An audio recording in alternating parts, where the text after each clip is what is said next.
Welcome, Fairbury TV viewers, to another edition of Nathan's Notables. This is the first edition of winter, so loaded edition. We're mixing it up a little bit from the fall. In the fall, we had top 5 performers, 3 contests to look forward to. This winter, we're going to be having top 3 performers, 3 contests to look forward to, but also I'll mention my best picture, my favorite picture, I should say. And outside my favorite picture, we're going to do passing the eye test, which is who stood out the most to me out of all the games that I went to in the past week. So, and athletic contest, basketball started Thursday, and most wrestling teams got underway this past week as well. So, I guess to start with, we're going to jump right in to my passing the eye test. And the game that I went to, that first game of the year that I went to for basketball, Wilber versus Tri-County. Tri-County was our team to watch for the winter. They're ranked 8th in Class C2 according to Lincoln Journal-Star. Phenomenal team. Wilber went in on their home court, the boys basketball team, and beat the Tri-County boys 57-46. Big reason why, they turned it into a physical game. Also, a really close, I know we're only going to usually do one, but also I want to say 2 #1 ranked wrestlers facing each other, Thayer Central, Keegan Casey, and Sutton's Lee Carlson. And they face each other at the Thayer Central Quad on Friday. One's ranked 1 in C, one's ranked 1 in D. And Carlson ended up winning 6-4 with a takedown in the last minute of the match. It was on the edge, 50-50 call. But in my mind, that's one of the best matchups you'll see in the entire state to start the year. And so I was passing the eye test for this week. Moving on to the top 3 performers of the week. And Fairbury boys basketball win in overtime over Wilber-Clatonia Central on Saturday, 63-56. Chance of Mudson, he scored 22 points in that one.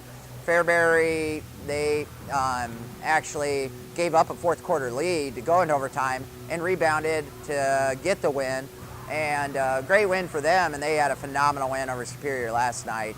And I'll be talking about that in next week's episode. But that was number 3. Number 2, Ace York, Fairbury wrestling. He went 5-0 at the York Invite Dual Tournament this past weekend in York, and he beat Michael Hernandez of Schuyler. He's 4th ranked, Ace is ranked 3rd, so it was a battle of 3rd and 4th, and Ace got it done 4-3. So that was a really good way for him to start the season.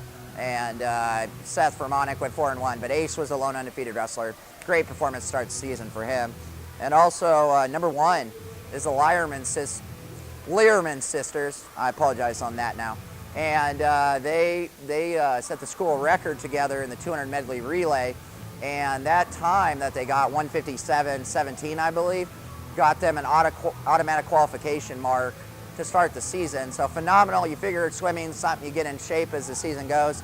They hit the school record, qualified for state right off the bat. Phenomenal effort by the Lierman Sisters. Moving on to a new segment, which might be my favorite, is Best Picture of the Week. Now, I hate to do ties, but it was a really close call for me. I got a photo of the Tri-County girls basketball team singing their school fight song after the game. Really cool, emotional pic.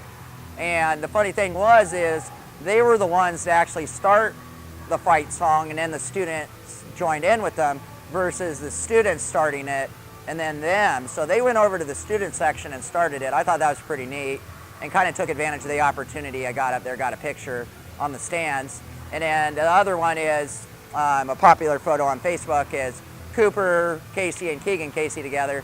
Keegan Casey is in awe of a pen that's taken place, and Cooper standing beside him with, he's very intent. So 3 contests to look forward to. Number 3, Fairbury basketball versus Thayer Central. It's an area matchup. Fairbury girls volleyball was never able to defeat the Thayer Central volleyball team. So I think, even though they're 0-3, Thayer Central's 0-1, I think Fairbury has a chance. I don't know if Thayer Central has anybody that can shut down 6'4" Sarah Huss. I was looking, and their tallest player may be Chloe Sourdike, and she's about 5'10"-ish, 5'11". So it's going to be interesting. I think that should be a really good game. I look for Fairbury to get their first win, but I think Thayer Central will win that game as well. And then the boys' side, it's kind of flipped. Fairbury boys are 2-1. Thayer Central boys are 0-1. So I look for them. Fairbury boys are looking phenomenal. Their basketball team, fun team to watch. You need to watch them and get around to watch them this season if you haven't. And That'll be a good game. That'll be taking place on Saturday here at Fairbury High School. And number 2 is the 8th ranked Tri-County boys basketball team versus a 3rd ranked Centennial. Now, yes, Tri-County did get upset by Wilber, but they're a hungry group, and I know they're going to bounce back, and I'm excited to see what they can do against Centennial, which won a Class C2 football championship this last fall. So that'll be an exciting game. And also the Centennial girls are ranked 9th, and the Tri-County girls are 2-0. So I think the girls game could be a good one as well. And then my top event to look forward to is a Creed invite. You have Wilber-Clatonia, Thayer Central, and Fairbury all going after that Creed invite. And that was my first tournament I covered last year when I came here to the Fairbury Journal News. Phenomenal tournament, and I expect to see some area matchups between Wilber, Thayer, and Fairbury, which I'm very excited. And stay tuned to our social media and to our print and digital editions, as stuff from that tournament will be going and all of that. So that should be a fun one. I'll be there covering that. Trevor Gill is going to be covering the Thayer Central Fairbury basketball game on Saturday. So stay tuned to our social media for results. And as always, look for new content on our social media pages and the paper. And thank you for tuning in, and to Fairbury TV for Nathan's Notables. And we'll see you again next week.